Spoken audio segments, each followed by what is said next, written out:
pupunta kami ng daycare. Walang pasok pero magluluto kami ng feeding. So dalawa kami naka-assign magluto ng feeding, tapos papakuha namin mamaya sa mga kananayan. Samahan niyo po kami. Hello, hi mga nay! For today's video, duty na naman nga kami dito sa daycare. Medyo maaga yata yung pagpunta namin ni Bunso dahil pagdating namin sarado pa. Kaya naman, umupo muna kami dito sa swing at nagduyan-duyan habang inaantay yung may hawak ng susi. At habang nag-aantay nga kami, maya-maya lang dumating na rin yung lulutuin namin. Yan, dumating na yung feeding, nalulutuin namin pero sarado pa.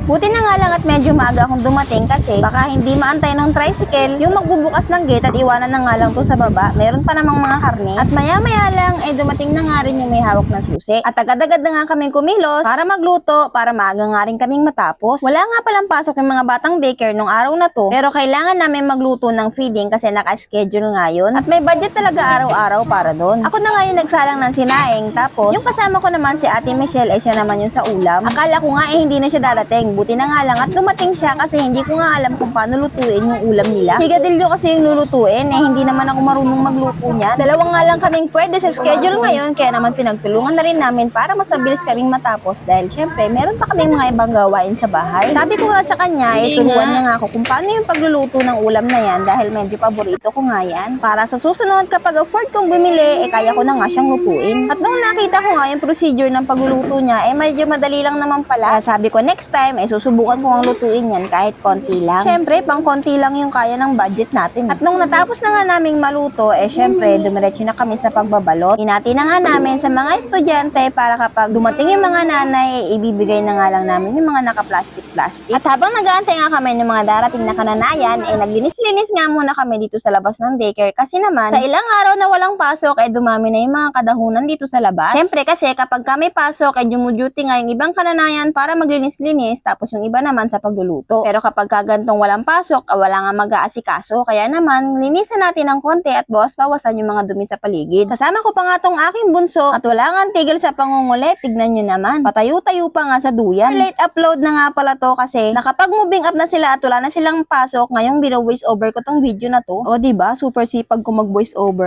Anyway, super thank you Ma'am Sab sa pag-aasikaso at pagdiyagang magturo sa mga makukulit naming mga bulinggito. See you next year po uli para sa bunso ko naman. At nung 11 o'clock na nga at wala nang mga pumupuntang kananayan, umuwi na nga rin kami. At habang naglalakad kami, Butas. Pauwi na kami.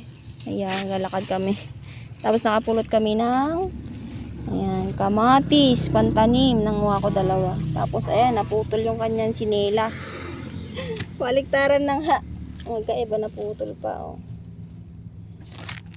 nabilihan ko naman na siya ng panibago. At yun nga lang for today's video. Thank you for watching!